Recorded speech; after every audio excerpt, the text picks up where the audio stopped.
my new golf shorts. They're very, very comfortable. When I first put them on, I went, wow, because look how far out they stretch. Okay, so they're extremely comfortable. The material itself is stretchy. It's got a lot of pockets. Okay, so first pocket here, it's really neat, is this zipper pocket on the side. Okay, and you can fit a phone. So this is a brand new iPhone, and it will go in there and it will zip up. And then you still have your normal pocket, and the pockets are very deep, like almost as far down as they go.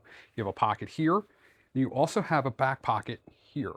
Now this back pocket has a button, which I really like as well. I like buttons I like the option to basically secure my pockets, okay? And it is a material that will dry fast, it's breathable. It's like a sports material, so it will like, repel water.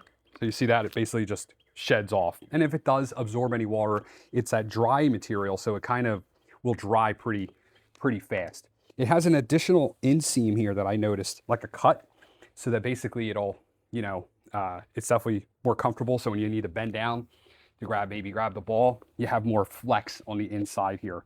So very comfortable. They come in a bunch of different colors, and they're very comfortable. They do have belt loops, so if you do want to use a belt, you have that option, but you don't need to use a belt if you don't want to. Like I said, very comfortable. They look nice, but they're like kind of like a utility short or like a running short. Like that's how comfortable they are. So yeah, I'm very, very happy.